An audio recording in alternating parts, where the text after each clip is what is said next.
Yes, man, Dave. Yes, man, Dave. Oh, is that someone in my box? Yeah, Mr. Rimmer.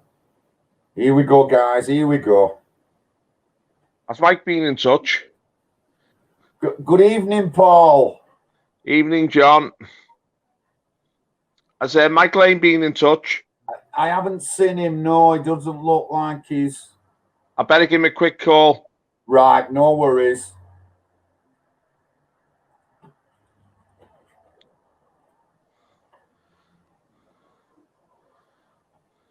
Come on, people. I was on today, and I want more people on right now. think I've got a cold. Right. Ah.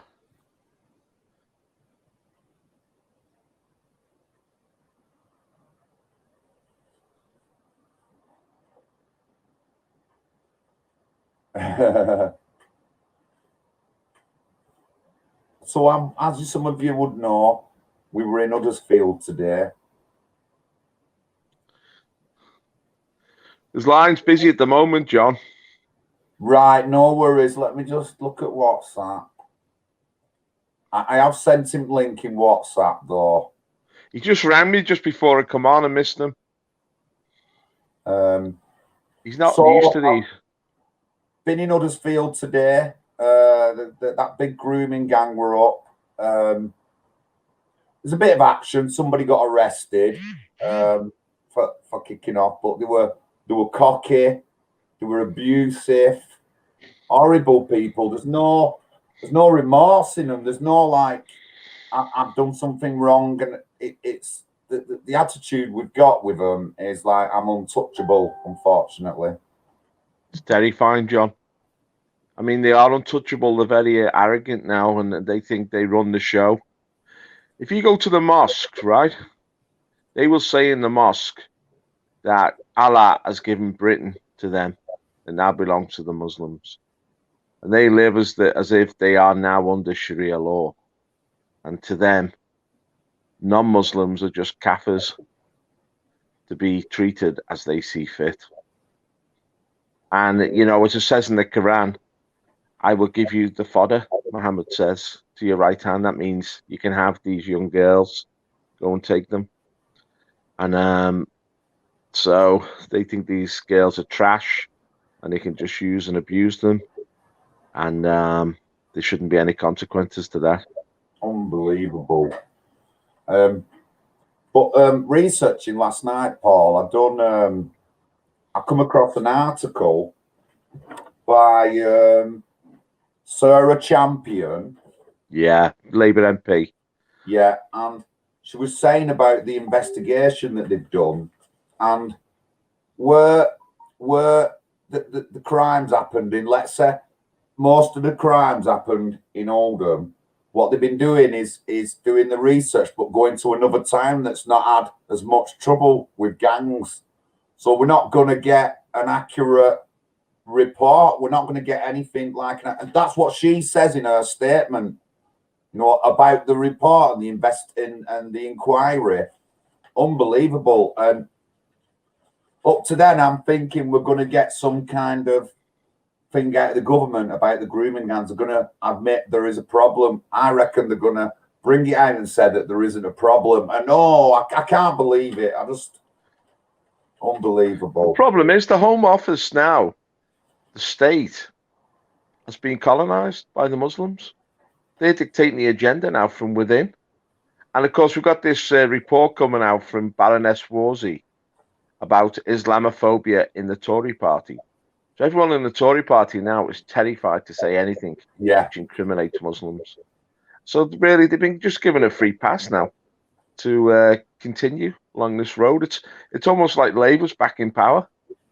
It is, isn't it? Good evening, Patriotic Social, Danny Byrne, Earl of Durham. Thank you, man. Good afternoon and good evening, Andrea, Andy Red Volvo, Simon Chapman. Big up, pal. Dr. Mike.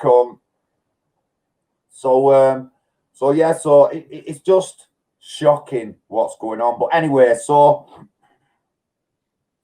obviously, Joe Anderson, the current Liverpool mayor now, has Well, he's resigned now, John. He's stepped aside now. He's resigned or stepped aside. Well, he's not. He's given up the position. He's not going to return to it. Right. So the former mayor of Liverpool is under investigation and charges, intimidation. There's a few charges between the five guys. Another person I'm interested in is that Derek Hatton. He's got a long record of notoriety as Degsy. Friend of mine, I was in the militant tendency way back in 1982.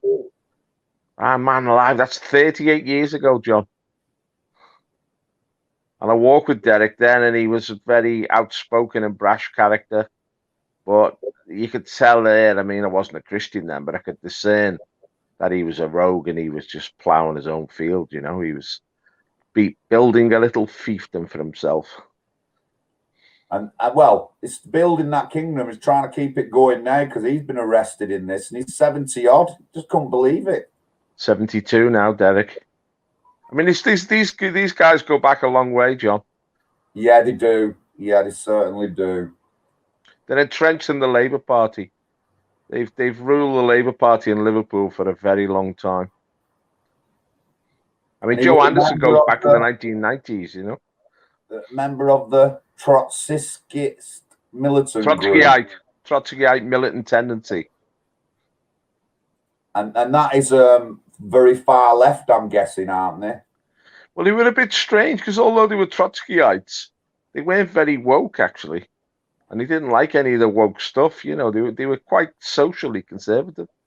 They were like something from the 1930s, to be honest. Pot and pot beans, thank you, man, thank you. And top one for today, pal, top one. So one of the girls in course, Amanda Smith, she's got up, driven an hour to Doncaster, picked taxi up and driven him back to Court. I think she's driving him back there as well. So honestly, good little team today. So that Derek Hatton, when I've read some stuff about him, he absolutely went against the government. He really put Liverpool on a collision course. Yeah, and in his time, he proper looks like a rebel. But I don't know anything really much about that strategic group or whatever they are. I just don't know much about them. Never heard. How old are you, John? How old are you? 53. Well, it all happened, as I say, 38 years ago. You probably weren't that politically interested in those days.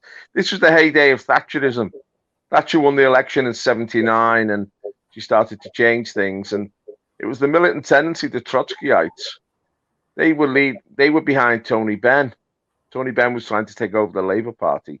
Yeah. They were all in favour of nationalisation was the big issue. Nationalise the top 100 companies. They were basically wanted communism to be imposed in Britain, but they were very aggressive. They had control of the unions, the trade unions. Derek Hatton come out of the Fire Brigade Union. He had another sidekick called Tony Mulhern, who died recently. He was his mentor. Now, I stood against Tony Mulhern, Tony Mulhern and Joe Anderson for the mayor of Liverpool. Now, Tony Mulhern had always campaigned as a working man's MP on a working man's wage. He wasn't in politics for profit, you know, to line his own pockets, so he claimed. And yet at that mayoral count for the election, he turned up in a convertible BMW. And I thought, that's about 80 grand's worth of motor there he's driving. And these guys are all far left, all for the poor, you know, all for the working class. They all ended up driving around in deluxe cars, living in mansions. They all had second homes in the Mediterranean.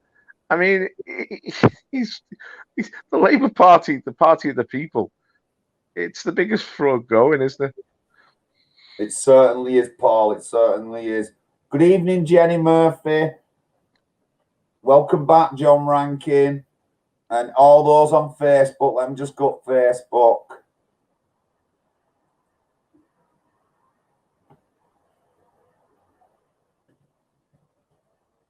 Good evening, Facebook. Yes, Keith Jenkins. David Henderson. Yes, Rita. Andy Edge, the bottom.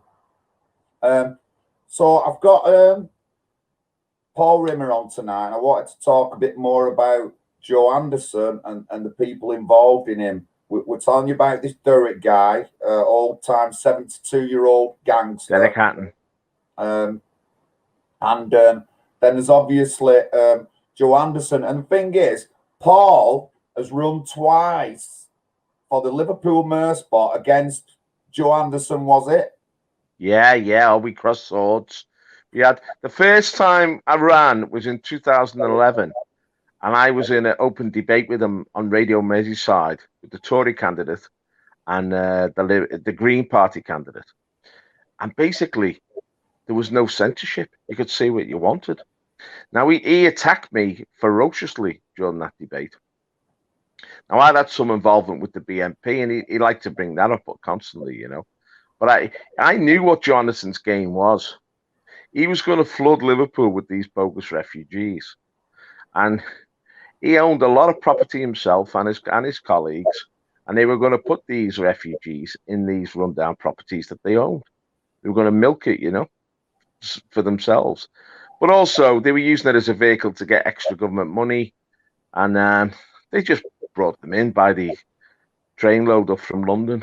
All these people from the Middle East. You know, when we had the great Merkel influx, the Syrians, they were all sorts of people from Afghanistan and Yemen and North Africa. And I mean, they were claiming to be Muslim refugees who come from everywhere, Bangladesh, Nigeria.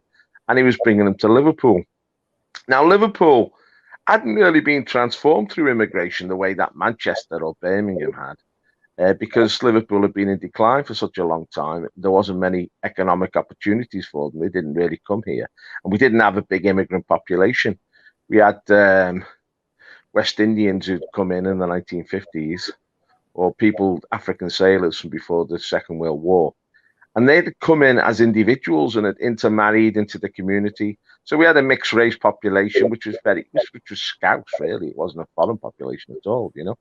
So we weren't used to this. But Joe Anderson had a big scheme to bring them in en masse. And I exposed this, and he didn't like it. They're very hostile if you shine the light on them. And during the debate, we had an interval, and he leant over to me and he put his finger in my face and he threatened me. Oh. He said, if you bring up immigration, he said, I will bring up the BNP and I will expose you, he said. And I said to him, Joe, I'll bring up paedophiles in the Labour Party. I'll expose you. Yeah. And he absolutely cacked himself, John. He went white. God. And the rest of the debate, he wouldn't cross swords with me.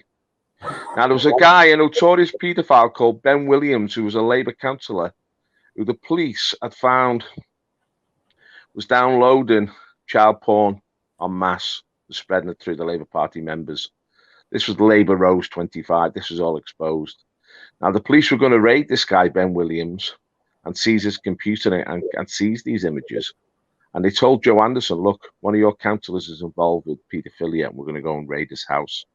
Joe Anderson got on the phone straight away to Ben Williams and said, the police are coming. Clear your computer, clear your hard drive, get rid of all these images. And he tipped them off. Now, that was a criminal activity as far as I'm concerned. Of course, yeah. An abuse of power. And this is the guy we're talking about, but he got away with it, you know. Yeah, that's and that incident is in the public domain. There's loads of articles about it, and they said that. Yeah, we sent to court, Ben Williams. Yeah, the guy who they arrested, he said Joe Anderson tipped me off to police. Yeah. And they did nothing, and they left him as Liverpool. Nature of the beast, you know. And Joe Anderson was protected, as they protect their people, and because he had a reputation of criminality from the past.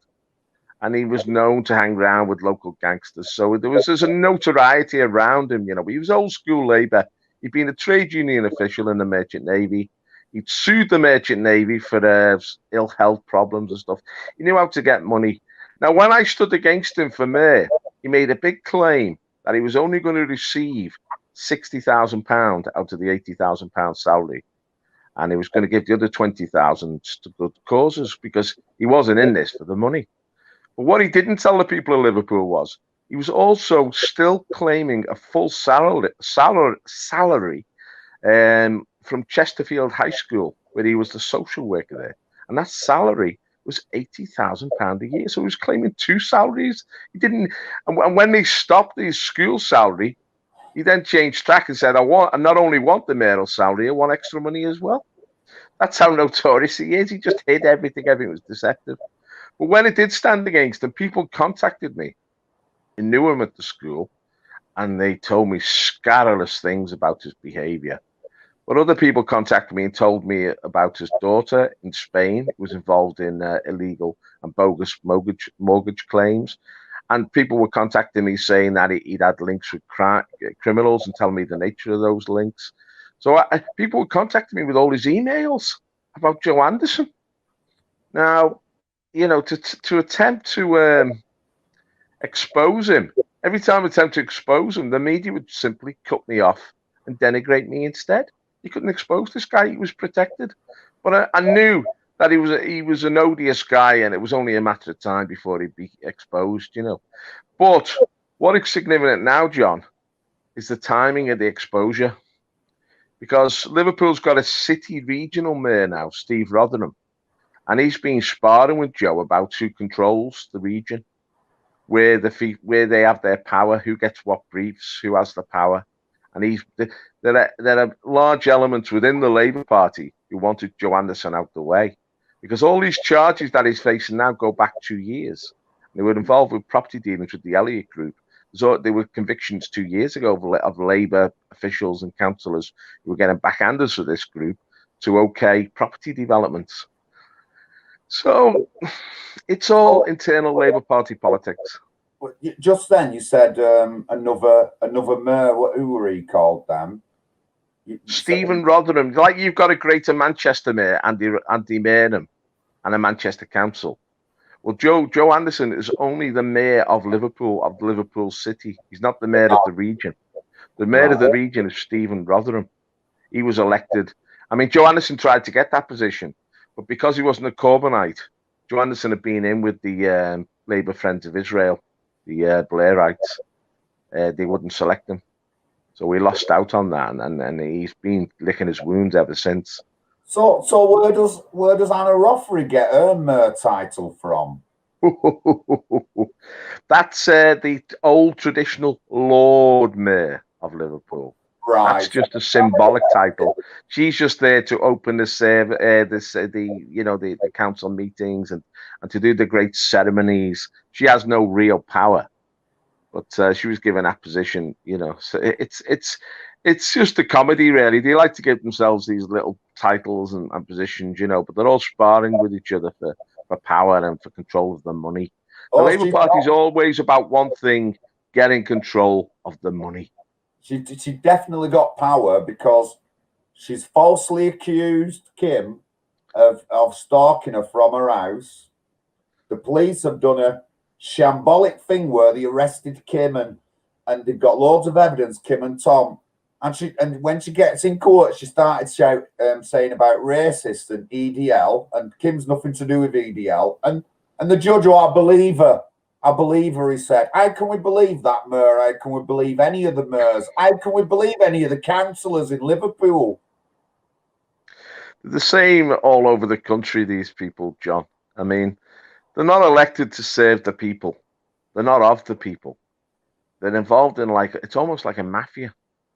Within the trade unions, within the Labour Party, it's about getting in positions of power, building networks, getting their hands on taxpayers' money, and then they grease the palms of people above them, and give out jobs to their mates, and they get their mates. See, they invite their mates into the Labour Party. The problem is we haven't got a political party which is genuinely of the people to challenge the Labour Party. This is what they won't allow to happen. In a sense, this is what's happened in America with Trump, because he was a people's champion. They hate genuine people's champions. People like yourself, John, people who stand up against injustices, people who seek to seriously expose corruption. These people are loathed by the establishment, and it's the media. You see, in the old days, the media was called a tribune of the people. In the old days, you could get the truth out through the media, and the media were like sympathetic to people's champions like yourself, John. But now, the media are just hand in glove with the Labour Party. It's pathetic. Demonise you, honestly, demonise. I'm really over the past. I mean, I'm always a big believer in voting and stuff like that, but I'm getting really turned off when I keep meeting all these mayors and important people who are supposed to be looking after the communities, yet they're making money behind the backs. They're like destroying the economy of the time to lace their own pockets with money. I don't believe, I can't believe we have, well, it's just unbelievable, Paul. I just can't get over it, mate. I really can't. It's gone on for decades, John, if you look into the history. Now, you think of the old English cities and towns and Scottish, the British cities. They were lovely old towns. We were in Manchester on Saturday and just walking around. You see the old buildings are gorgeous buildings, real quality. And then for some reason in the 1960s, they started demolishing these great historic buildings and just throwing up these modernist monstrosities, which are just boring square blocks, They got no character to them at all. Now, that happened because the Labour councillors then and the mayors then, they gave permission to the property companies to demolish these lovely old buildings. And they were given backhanders then to do that. There's a guy called John Stonehouse in the 70s, a notorious Labour MP who'd been involved in all this. He was during the Wilson government, he was the minister for reconstruction in the cities, And he allowed all this demolition of our wonderful old infrastructure and the building of all these tower blocks and these monstrosities. And it was all done in order to put money in his own back pocket. It wasn't done for the benefit of the people. It's unbelievable. I've even heard that a prominent Labour member in Oldham, I think it was Michael Meacher. I met him a few times. I even heard he's got some like property on the side that he's been able to build up because of stuff. You know what I mean? Michael Meacher's dead now, Pardon? Michael Meacher's dead now. He died a few years ago. But I met him at the Oldham by-election. I was supporting the English Democrat candidate there, Steve Morris. We campaigned in Oldham. And we went to the count in Oldham. And I met Michael Meacher and I confronted him. This is when Tony Blair was in power. And I said, what's happening with all these bogus asylum seekers that you're bringing into the country by the hundreds of thousands? I said, we don't want all these people in our country. They're just a burden on our social services. They're just a burden on our housing. They're not coming here to contribute anything. They're coming here to take. I said, shouldn't the Labour Party get control of this mass immigration? And he said, oh, there's nothing we can do about it, he said. I said, you're in power? He said, yes, we are, but there's nothing we can do about it. And we got, I said, where does the buck stop? You've got a prime minister who is running this country. They opened the floodgates to this uncontrolled mass immigration and he wouldn't take responsibility for it, Yeah. And when I confronted him, I remember him physically shaking when he was talking to me. He was like a leaf, John. He was terrified. Well, I got a bit of action in the 2019 general election. Jim Edwards was running as a Brexit Party candidate. And we went to the hustings, and Graham Stringer was a 30-year-old veteran. Yeah. I stood up, Paul, and this room is dominated by Muslims. I stood up and said about the Oldham riots and said there's no integration into our communities. And then afterwards, everyone, we are integrating. Said, you're not integrating. It's all an illusion, isn't it? Now, you live in Oldham, don't you, John? Yeah, I'm Oldham boy, me. Have you lived there your whole life, have you? All my life, yeah. I've worked away here and there, but I was born here. All my family's still here. My mum's still here. This is my time. You must have seen the change over the years. I have. Just I can give you a really detailed change in just 20 years, but I can show you a detailed change in like 30 years, of stuff that were going on. And I come across incidents myself. I couldn't believe it. And the Gavin Hopley case. Yeah, I remember that well. He got killed. He'd never done nothing wrong in his life. And the council did nothing. They didn't even go to the communities. They just sucked up to the Muslim communities. Oh, yeah, we'll be nice to you. We won't do nothing or anything like that. They're supposed to put loads of money into their communities to teach the kids to behave and be nice and all that. But I can show articles where it's not working. Third generations are like animals. You know what I mean? You expect third generation immigrant in England to have really good English, be well learned and all that. None of that with them. But their third generation only speak broken English. You know what I mean? We went round campaigning in Oldham when Steve Morris was standing there as a candidate. This is in 2011 or 12, I think, 11.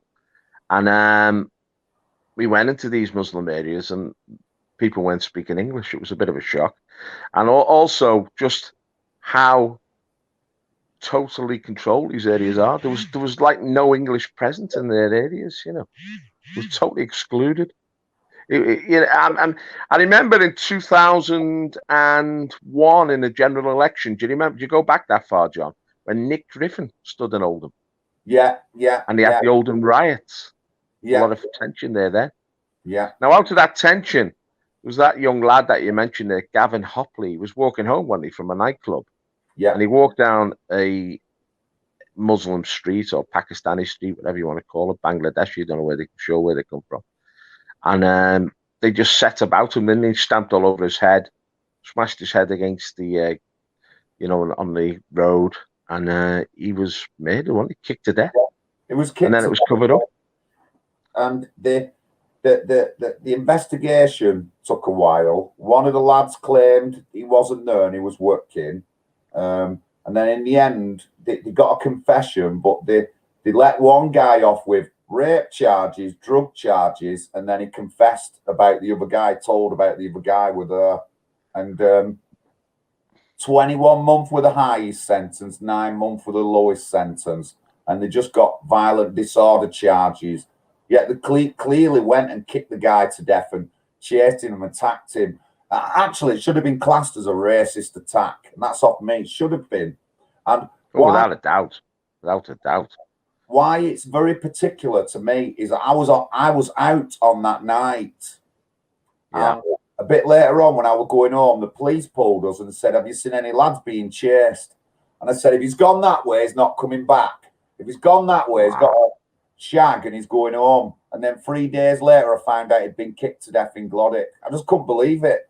The Oldham Council did nothing. They still, instead of turning Glodick over, arresting people and giving them serious convictions, they did nothing. So nobody believes there's any kind of justice against the people of Oldham now when there's an attack or something like that. Well, I've seen a lot of footage since then. I saw a guy last year at the railway station in Oldham.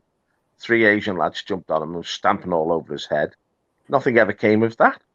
No. I mean, he went into a coma and was taken to hospital, 57-year-old, or 52 or 57-year-old.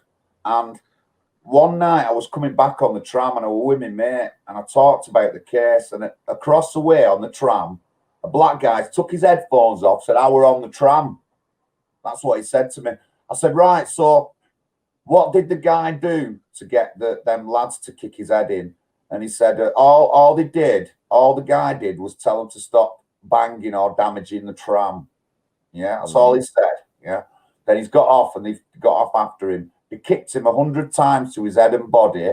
And then in the paper, this is no word of a lie, in the paper it says, the police said that when they questioned them, they did it because they felt like it. Mm. And they said there was Asians. I can specifically tell you there were Pakistani Muslims. I can specifically tell you that. The problem is these attacks taking place constantly all over the place now, John. And the media won't cover them, won't give them any exposure at all. And it's like a dystopia that we're living in because, we can't seem to fight back against this. None of the politicians will stand up for us. They're too scared to speak out about it. This is what we see. The problem we have here, John, with the corruption of the Labour Party.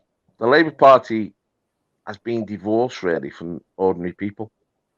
The Labour Party is like a gang it's becoming more and more dependent on the Islamic vote, on the Muslim vote.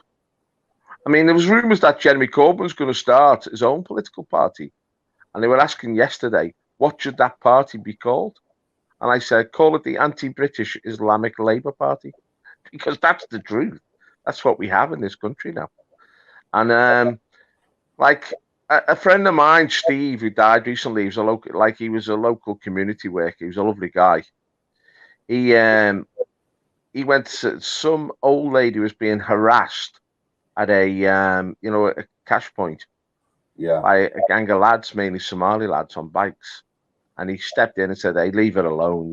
She's an old woman, have some respect. And he was dragged to the floor and kicked all over the place. He lost most of his teeth. He had a broken cheekbone. He had his nose broke. He had concussion.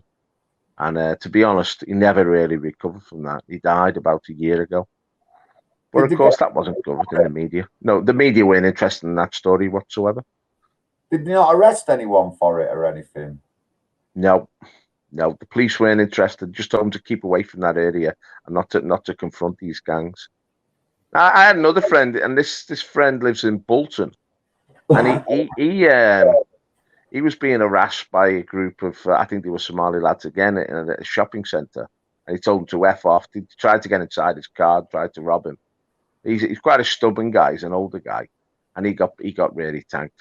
And it took him about a year to recover from it. I saw him about 6 months after the attack, and he was a shell of his former self. But he's a determined character, and he's got back to his old form, And this is a guy who actually works with a lot of Pakistani Muslims in Bolton. He's a property developer, and but. I mean, it seems to be futile to go to the police. The police don't want to really investigate these problems. No. Now, how do you find Oldham, John, and yourself being a mixed race guy? Do you find you have any problems with the Asian community, or do you think they treat you with a little bit more sort of a wider berth? No, they don't. They don't treat me with a wider berth, and you don't go into the Muslim communities at night, and you don't. But we used to walk through all the communities around here when we was going home in the 90s, went on a night out.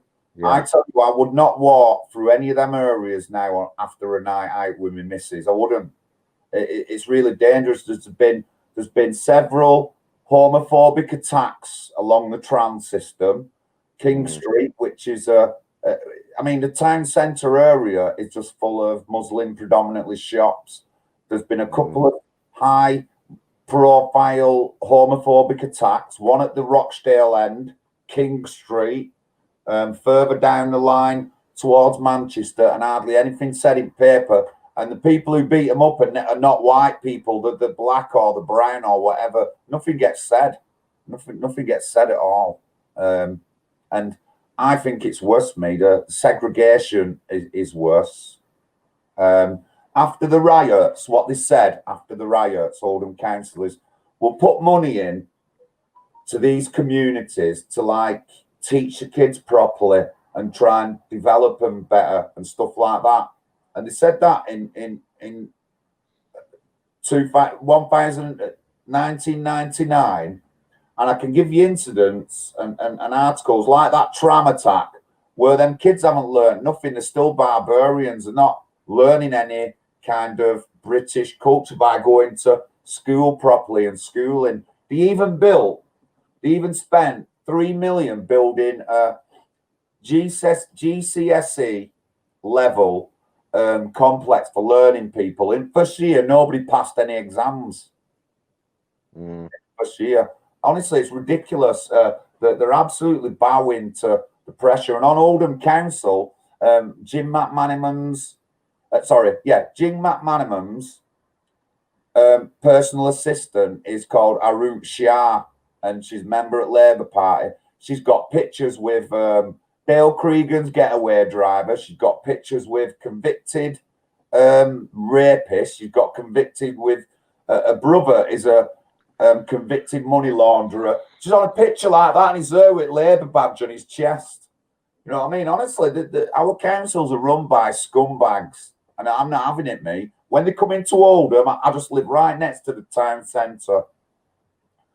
There's about 24 people in Oldham. If they see Oldham Council out getting for votes, they're going to be texting me, and I'm going to be going down to town straight away with my camera, and I'm going to be giving it them in the town centres. Fucking definitely.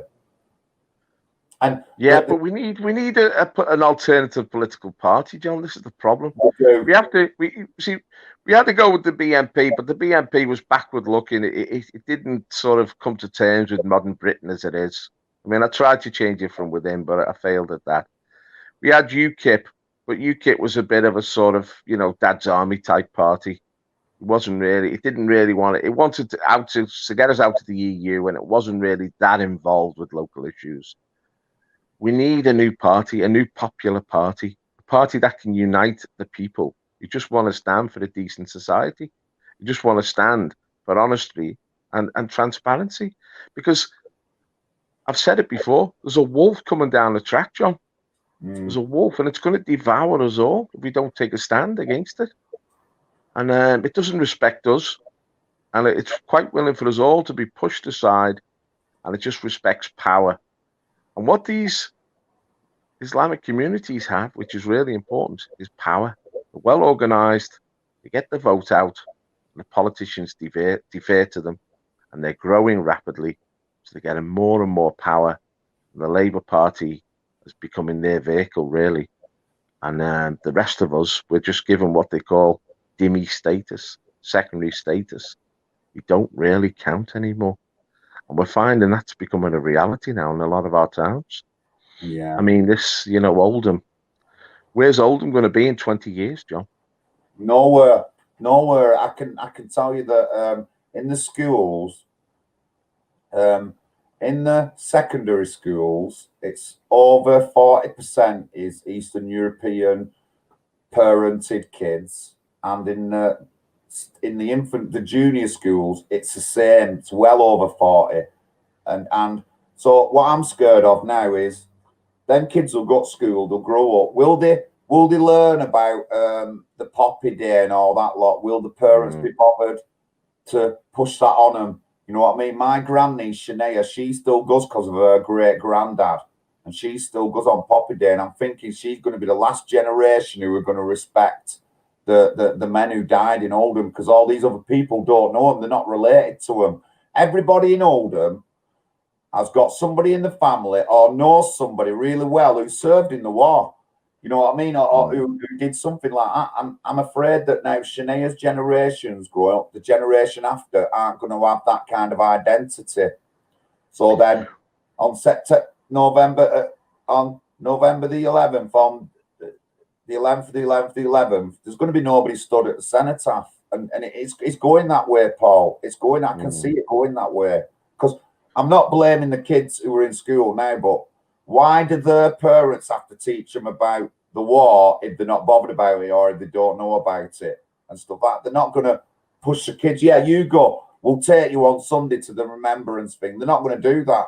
So our Shania, she's the last generation now who's going to be looking at that. The next generation, I don't think, are going to be bothered about it.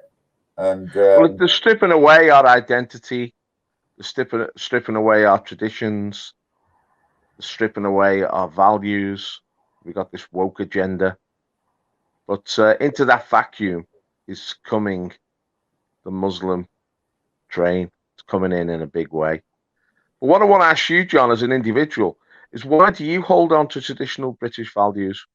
Why do you want to hold on to our traditions? What motivates you to have a heart for what we wear rather than what we're becoming?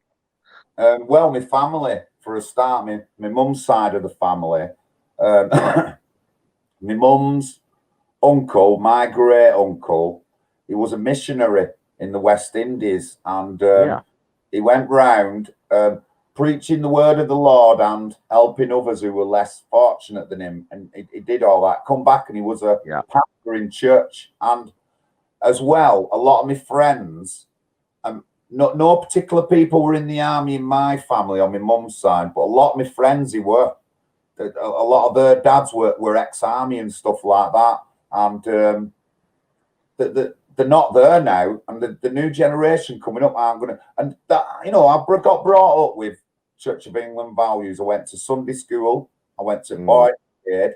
So I was on my way of I got taught well. A lot of these people, there's no boys brigades now. Sunday schools, you'll be lucky to get a decent Sunday school that's open now. So we're not learning them kind of values, and I could see it like draining away. But we've traced one of my cousins who died recently. He traced my mum's side of the family, the white side of the family, back 22 generations in the Oldham, Manchester area. Wow, it's a long time. And we've got proper evidence of all that. And obviously, my dad were a Jamaican, but he wasn't a Jamaican with a chip on his shoulder. You know what I mean? He was a Jamaican who thought, when I go over there, I'm going to make something of myself. What year did he come over, John? 1959, I think it was. That's important, because I know a lot of the old Jamaicans in Liverpool and Toxteth, and they always say, we've always been subjects of the Queen. We came over before Jamaican independence in 1962, and we came over as British subjects, and we were proud of that. And we came over, and they'd all been raised, as you said there about Sunday school. Jamaica is still a very strong Christian society. They'd all been raised with really solid values, and they were all totally solid, decent guys, I knew a lot of them. Vinny was a good mate of mine.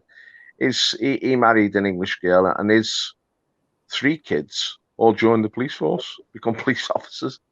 But I used to have a good time with Vinny, and he was very proud of old Jamaica, what it was and the values of old Jamaica.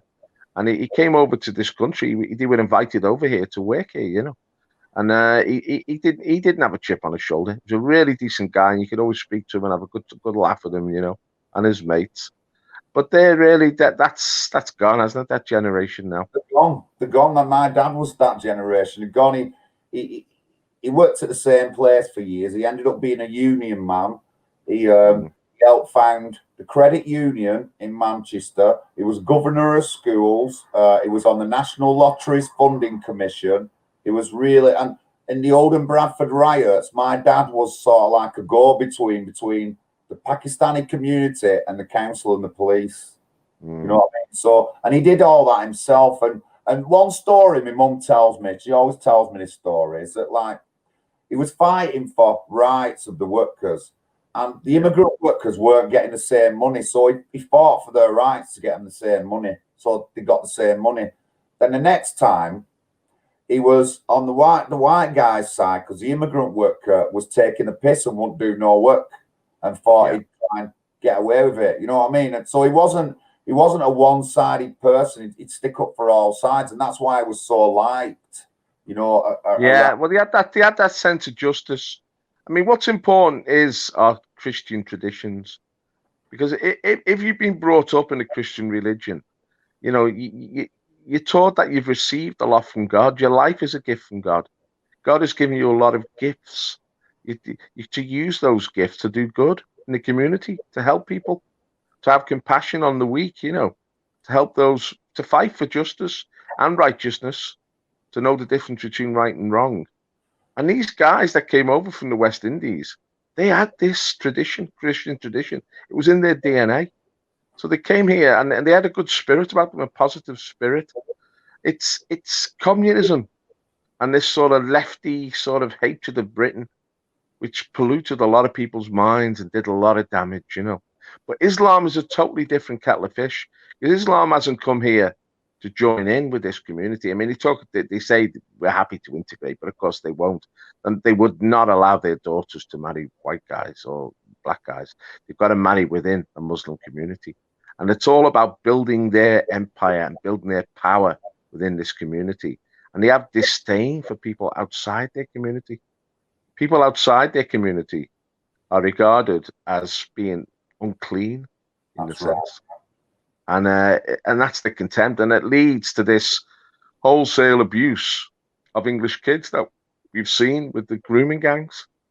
Now, were there people there today in Huddersfield to support these grooming gangs, their family there, and sort of members of their community to support them? Did you manage to communicate with them at all? Did what? Sorry, what Did was you that? manage to talk to any of the supporters of the accused or the Muslims who are outside the court? Did you manage to have a conversation with them? We did, but he got arrested. He got What arrested. for?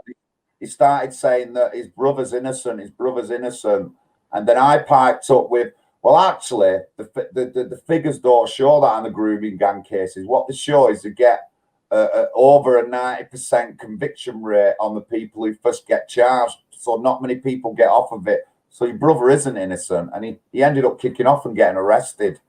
Wow. The others wouldn't say anything. They were all walking in like they were fucking dead hard, all like that. I just couldn't believe there was no remorse or anything from them or anything like that.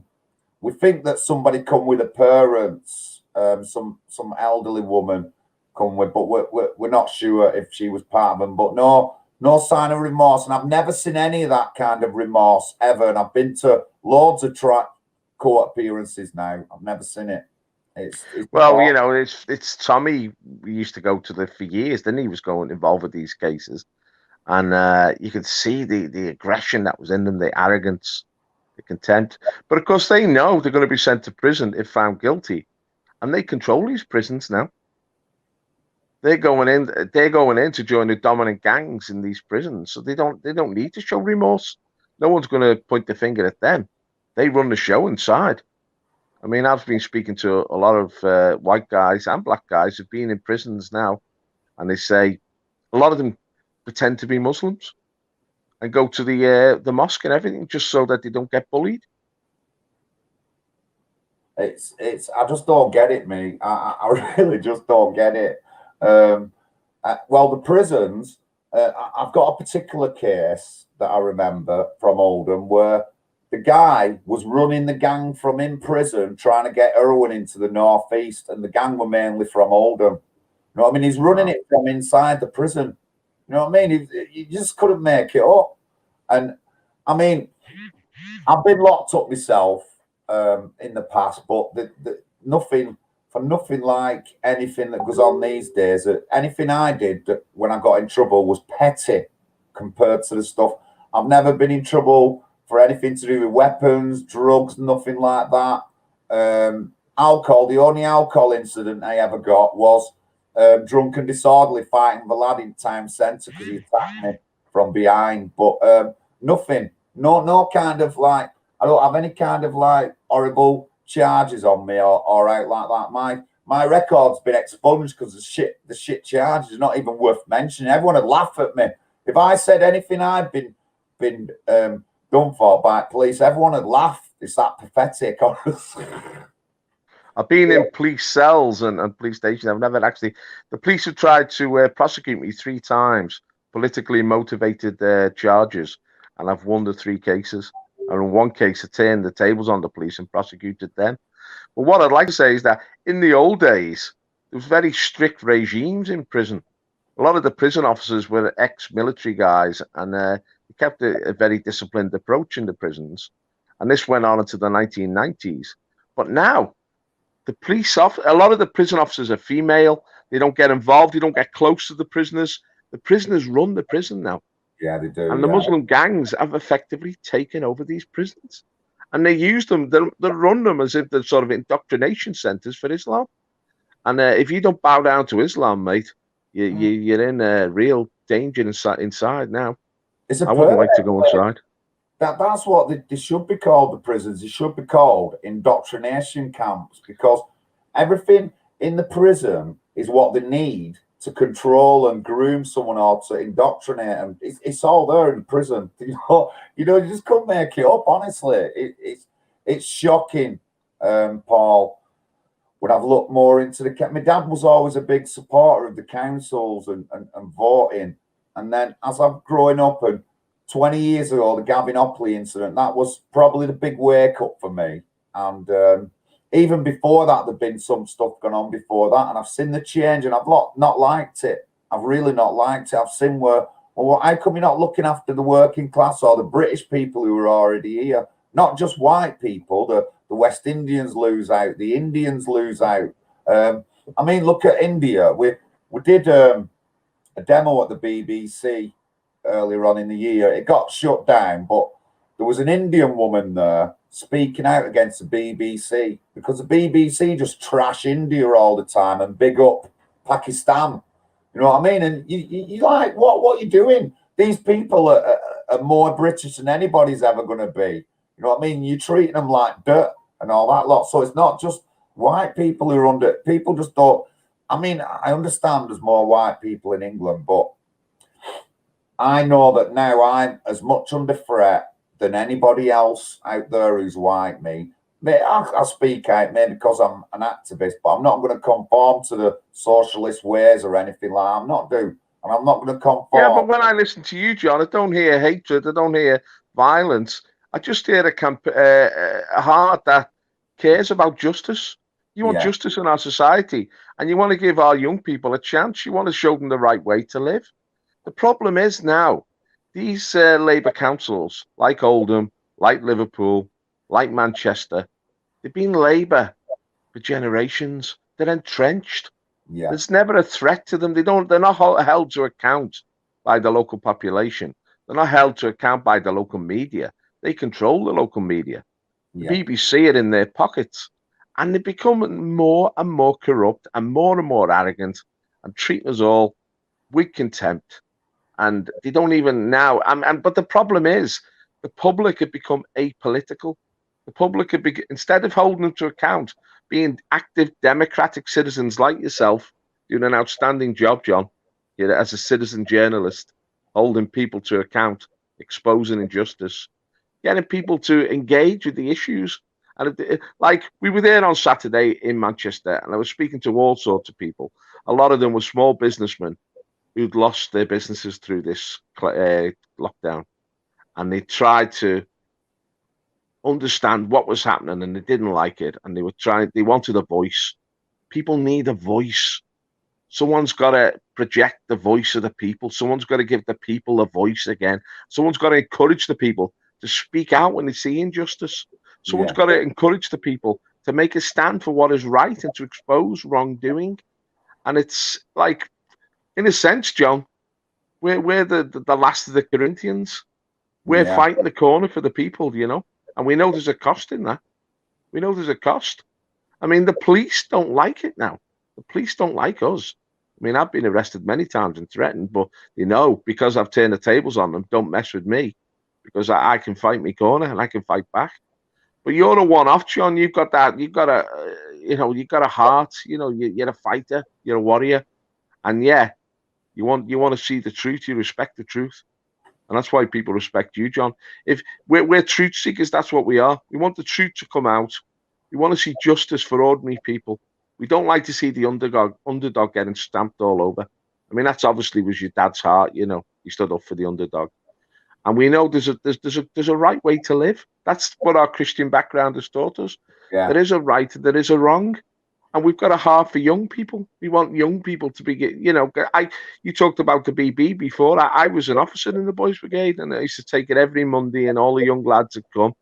And you were just installing decent values into these lads, giving them something to be part of, giving them an identity. We've gone so far, haven't we? We were looking for hope again. And we get someone like Donald Trump. And I know he's totally denigrated by the media. The media hate him, of course they do, because he's the people's champion. But if you listen to the guy, he's just speaking common sense. He loves America, he loves the American people, and they love him. But they've gone out to destroy him, haven't they? Although I've heard tonight that some of the states have actually voted for him, The states where the corruption was, they've actually said, no, we're going to back Donald Trump. Interesting. I mean, we last week when we were at the march last week, a guy's come up to me and he's a lefty, He's one of the ones who's been on Manchester screaming racist at us all the time. All these past couple of years, he's one of them. He's come up and he's gone like, it's just like, John. And I went, yeah. You know what? I watch your videos, he said. I don't agree with everything you said, but I know that you've got a heart and I know that you care about your communities. But again, I agree with some of the stuff, but I don't. And last year, this guy was on the line screaming racist at us, going like that to police, lying, and he's all part of a crew saying we tipped the table up and we never did. And he was one of them, and that's what he come up and said because he's seen some of my other videos and he's heard what I've been saying and stuff like that. And today I went up to we went up to court, and I did not once mention Islam. I didn't have to mention Islam. That gang would not got that far if it weren't for the council and the police. Islam might have lit the fuse, but we could have put that fuse out, Paul, when it was dead low. We didn't. The council's never attempted to intervene and do nothing. They wanted the votes. They wanted to keep them happy. Political correctness.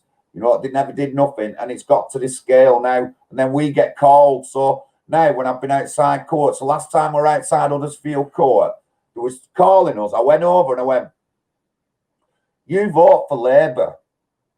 And I got my phone out and that's it. Labour's fault, showing them stuff about Labour and said, you vote for Labour, so you're the one, you're as guilty as all them in not sorting this thing out. And you're full of political correctness thinking, you know, like everybody's nice from that community when they're not.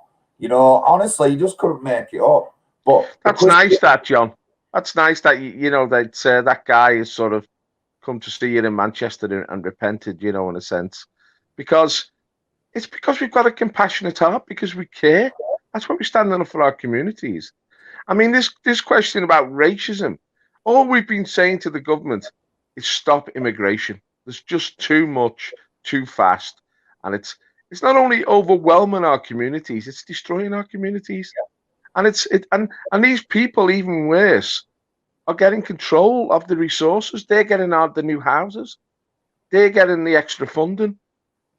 Everything's being done for their benefit, and we're starting to feel pushed aside and neglected and spat on, and it's not a nice feeling, and that's why people react to it. So that we hate anybody, we just want justice, and we know it's wrong that these people are allowed to come in the numbers they're coming in. It's absolutely, you got to realize out there's 2,000 million Muslims in Pakistan, in the Middle East, West Africa. And, you know, it's an unending flow into this country. We're just looking ahead with fear and thinking, what's it going to be? I mean, a lot of people are starting to give up, John. They're terrified. They just can't see an end to it. Well, we can't give up, because if we give up, eventually we'll just be pushed out completely. They won't give us an inch.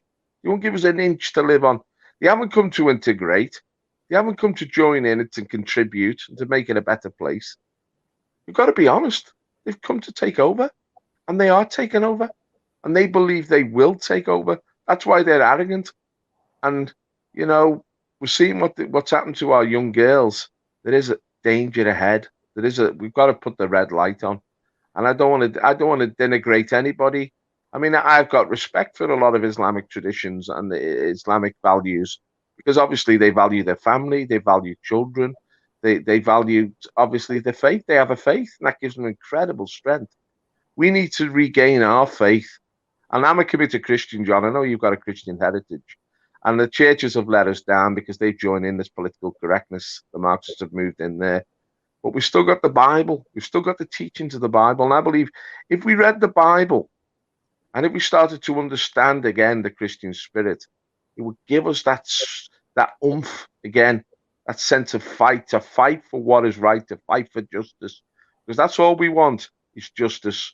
And, you know, when we see the likes of Gavin Hopley, these girls being abused, when we see the likes of Joe Anderson walking all over the people of Liverpool to line his own pocket, we have a sense of outrage about this. This shouldn't be. And the authorities are letting us down. The people in power, we know we can't trust them anymore. I mean, what you're doing, John, with your citizen journalism I mean, it's heroic, mate. You are what the founders of the Labour Party were really all about, giving the people a voice. The likes of Keir Hardie and Ramsay MacDonald. They cared for their communities and they wanted justice. That's what they was driving for. They wanted to give people opportunities and they wanted to give people security. This is so important. If you don't raise your voice, no one's going to defend you. You've got no security. It's people like you, John, that make a difference. You're the salt. It says in the Bible, you're the salt of the earth. You make the difference. Well, come you say that, right? A lot of people who know me in Oldham anyway say I'm a lot like my dad. So I've picked up my dad's way. He's kind of fighting for people's rights and looking at injustices. I've picked that up from him through being a good family. We was a pretty good family unit. Us, I know there's a lot of other families who I know who've had trouble and all that, but we was a pretty good, strong family unit. And I've picked up a lot of what my dad, and a lot of people say I just talk just like him, and I say the same things, and they can tell, by the way I'm talking, it's from my heart. And I just can't believe though that, I mean, injustices. I didn't know half of much what was going on even 5 years ago. And then some of the people I've met and some of the things they told me about things that happened to them, I just can't believe it. And then it's so blatantly obvious. There was a girl called and she was raped at the Manchester Hotel, Manchester Victoria Hotel, by Somali men, 3 Somali men, and they had DNA evidence, CCTV footage, and witness statements against these guys. So they've gone to court, and this girl's mum and dad have gone to court on the day, and there's been 50 members of these guys' families protesting their innocence, demanded they get let loose, and they intimidated the family who were there. The woman writes in paper that they were saying things when they were walking past and giving us dirty looks, and they got the conviction, but really going outside court saying that the sons are innocent when they weren't. You know what I mean? And nobody respects our justice system. I don't really respect it, so I can't expect any immigrant to respect it or anything like that, And we do need to come back to that community. If my man Jim Edwards were on, he'd 100% agree with you about getting that little bit of faith, getting the local church working again, getting everyone going, bringing a community together, which straight away will give us strength, and going forward from there and trying. But we don't have them communities, do we? Our communities are split down the middle. You live on the street and you don't know what your neighbor, the neighbor 3 doors down, you don't know nothing about them. You don't even know the first names.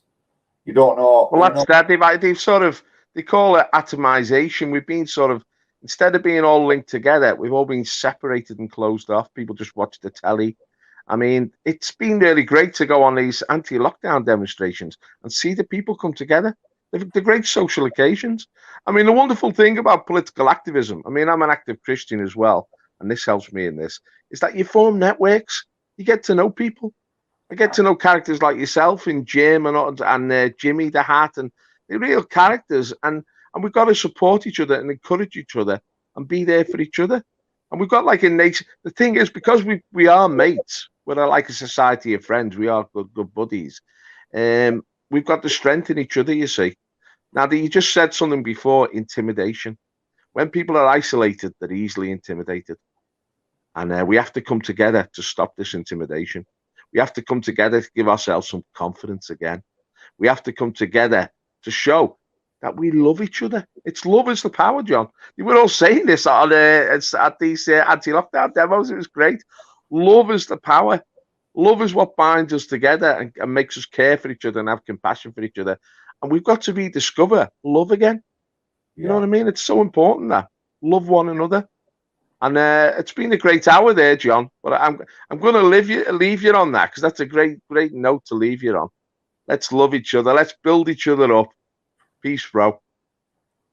Thank you, Paul. Honestly, you know, big respect to you, mate. Big respect I've not been going long, but you've been going a lot longer, and a lot of the people who are waking up now, they've not seen anything. Only the past few years. They can't go back further than that. And I mean, running against a lefty Liverpool mare like that, Joe Anderson, twice in your life is unbelievable. Once is like unbelievable, but twice, honestly, you must get the respect, because I believe anyone who runs for a position like that, going to local councilling or anything like that, is making a step forward to trying to change things. So, you know, Paul, honestly, you give me confidence and you inspire me, you and Mike. So thank you very much, man. And you must come on again sometime. We'll do something else, maybe talk about a particular subject or something. Yeah. But yeah. Well, do, John. Really enjoyed that. You have your rest now. You've been very active the last few days. God bless, John. Thank you, mate. Thank you. Thank you, Mr. Rimmer there. Oh, sorry I didn't get Mike Lane on. Pat McGuinness, Patriotic Social. Let's set up a day and let's do a show on that 1951 Refugee Convention, if that's all right, pal. Or something like that. We'll just make me and Mank Dave are just making up a flyer for it. But yeah, let's do a show on that 1951 Refugee Convention. Thank you, Danny. Thank you. I've got loads of time for Paul Rimmer. Like I said, he run in 2011 for Liverpool Mare. That's 9 years ago. So before that, he was already on the scene, you know, being an activist and he's a practicing Christian. You know what I mean? So he gets a lot of respect. Us lot are nothing compared to these out guys who, compared to that generation who run and they've fought a battle. I've got a lot of friends now. Can you imagine not having that many friends in back that time when people were awake or anything like that? Well, I think let me just check.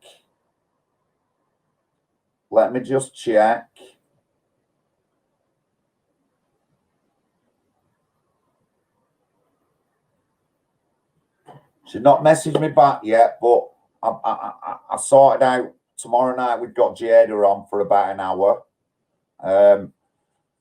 I've got to fit a few things in. I'm going to ask her to come on again another time, but we're talking about the British Freedom Party. Thank you, Pop Up Pot. We're talking about the British Freedom Party and what they believe in, and it's just a lot similar to what Paul believes in. They support armed forces and veterans, which is another thing. I'm going to try and get George Rayson on. She can give a little bit of a speech on the camp while Jada's on. So that's tomorrow evening, 8 p.m. on Streets' channel. Let me just get, if you aren't already subscribed, just subscribe to Street Soldier, please.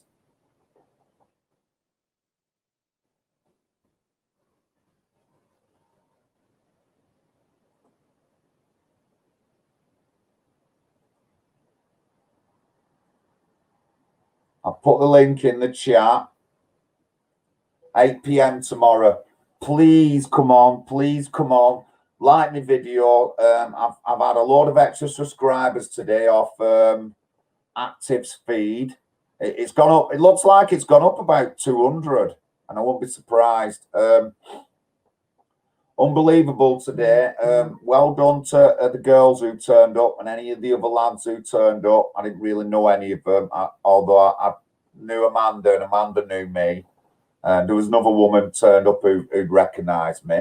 But yeah, we turned up today and we did all day till 3 o'clock. So yeah, that's it for this evening. Sorry I couldn't get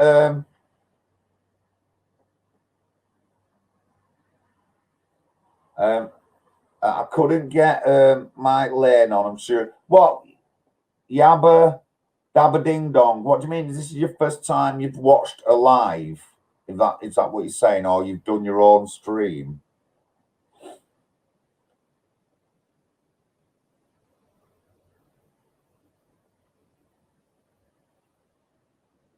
I hope you found it interesting. Wherever you're from, don't trust your local councillors. They're probably gangsters. All right, watch me. Thank you, mate. Thank you very much. Again, 8 p.m. tomorrow. Thank you for. I've got 42 ups on my show tonight. That's great. That, and I'll catch up with you tomorrow at 8 p.m. Watch out for me on social media.